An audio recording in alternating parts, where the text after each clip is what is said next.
बिस्मिल्लाहिर्रहमानिर्रहीम। सूफ़ी ट्रैवल्स के आज के एपिसोड में खुश आमदीद। इस चैनल पर सूफ़ी किराम के अक़वाल, उनकी हकायात बयान की जाती हैं और इसी सिलसिले में हकायात रूमी की आज की हकायत कि जिसमें मौलाना रूम ने एक हकायत के ज़रिए बहुत ही सबक आमोज़ और दिल आवेज़ नसीहत फरमाई है। फरमाते हैं कि एक सूफ़ी सैर व सफ़र करता हुआ किसी खानकाह में रात के वक्त उतर पड़ा। सवारी का खच्चर तो उसने अस्तबल में बांधा और ख़ुद खानकाह के अंदर मकाम सदर में जा बैठा। अहले खानकाह पर वजद व तरब की कैफियत तारी हुई। फिर वो मेहमान के लिए खाने का ख्वान लाए। इस वक्त सूफ़ी को अपना खच्चर याद आया। खादम को हुक्म दिया, अस्तबल में जा और खच्चर के वास्ते घास और जौ मुहैया कर। खादम ने कहा, आपके फरमाने की क्या ज़रूरत है, मैं हमेशा से यही काम करता हूँ। सूफ़ी ने कहा, जौ को ज़रा पानी का छींटा देकर भिगो देना, क्योंकि वो खच्चर बूढ़ा हो गया है और दांत इसके कमज़ोर हो गए हैं। खादम ने कहा, ला हौला वला कुव्वत। अजी हज़रत, आप मुझे क्या सिखाते हैं? लोग ऐसी ऐसी तदबीरें तो मुझसे सीख कर जाते हैं। सूफ़ी ने कहा, पहले इसका पालान उतारना और फिर इसकी पीठ के ज़ख़म पर मंसल का मरहम लगा देना। खादम ने कहा, ला हौला वला। आप अपनी हिकमत तय करके रखिए, मैं ऐसे सब काम जानता हूँ। सारे मेहमान हमारी खानकाह से राज़ी खुशी जाते हैं, क्योंकि मेहमानों को हम अपनी जान और अजीज़ों के बराबर समझते हैं। सूफ़ी ने कहा, इसको पानी पिलाना मगर ज़रा गंगा कर देना। खादम ने कहा, ला हौला वला कुव्वा। हज़रत, आपकी इन छोटी छोटी बातों के बताने से मैं तो शर्माने लगा।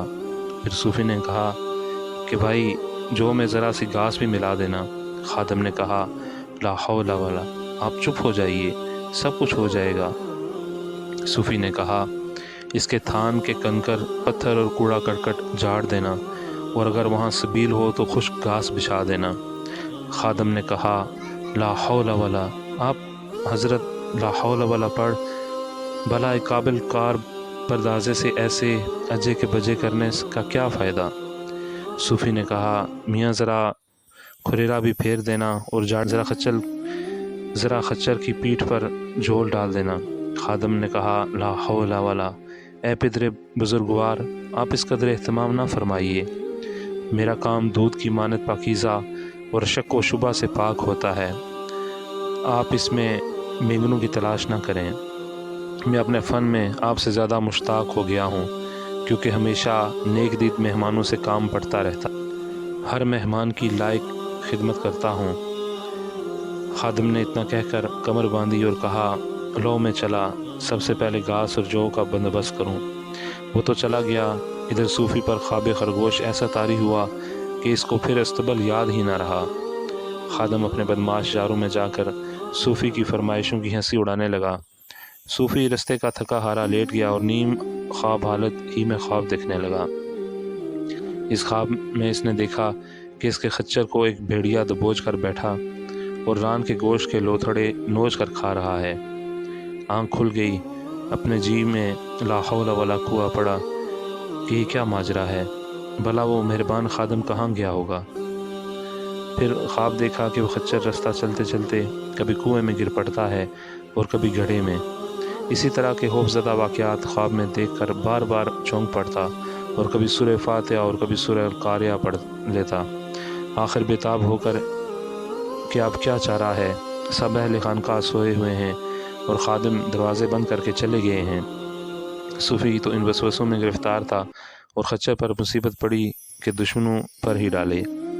इस खच्चर बेचारे का पालान वहाँ की खाक और पत्थरों घसे खाकर टेढ़ा हो गया और बाग डोर टूट गई।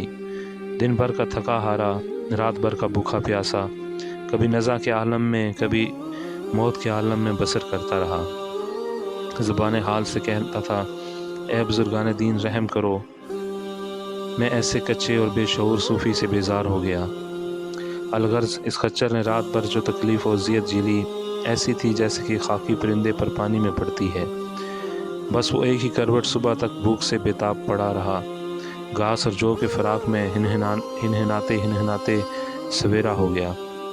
جب اجالا پھیل گیا تو خادم آیا، جھٹ پٹ پلان کو سرکا، اس کی پیٹھ پر رکھا اور سنگدل گدھے بیچنے والوں کی طرح 2-3 زخم لگائے۔ خچر کیل کے چبھنے سے ترارے بھرنے لگا۔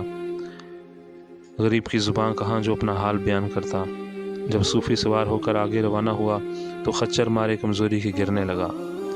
جہاں کہیں گرتا لوگ اسے اٹھا دیتے تھے اور جانتے تھے کہ خچر بیمار ہے۔ کوئی خچر کے کان میں روڑتا اور منہ کھول کر دیکھتا، کوئی دیکھتا کہیں سم اور نال کے بیچ میں کنکر تو نہیں آ گیا، اور اس کی آنکھیں چیر کر ڈیلے کا رنگ دیکھتا، اور سب یہ کہتے کہ اے شیخ تمہارا خچر بار بار گر پڑتا ہے، اس کا سبب کیا ہے؟ شیخ جواب دیتا کہ خدا کا شکر ہے، خچر تو قوی ہے، مگر وہ خچر جس نے رات بھر لاحول کھائی سوا اس طریقے کے رستے طے نہیں کر سکتا، اور یہ حرکت واجبی معلوم ہوتی ہے۔ جب خچر کی غذا لاحول ہی تھی تو رات بھر اس نے تسبیح کی، اب دن بھر سجدے بھی کرے گا۔ سبق: مولانا روم اس حکایت میں یہ سبق دینا چاہتے ہیں کہ جب کسی کو تمہاری حاجات سے دل سوزی نہیں ہے تو اپنا کام آپ ہی کرنا چاہیے۔ اکثر لوگ مردم خوار ہیں، ان کی سلام علیک سے فلاح کی امید نہ رکھ۔ جو شخص شیطان کی آفتوں سے لاحول کھاتا ہے وہ خچر کی طرح عین مارکہ جنگ میں سر کے بل گرتا ہے۔ شیر کی طرح اپنا شکار آپ کر اور کسی اپنے بگانے کے دھوکے میں نہ آ۔ نااہلوں کی خدمت گزاری ایسی ہی ہوتی ہے جیسی اس خادم نے کی۔ ایسے نااہلوں کے فریب میں آنے سے بے نوکر رہنا بہتر ہے۔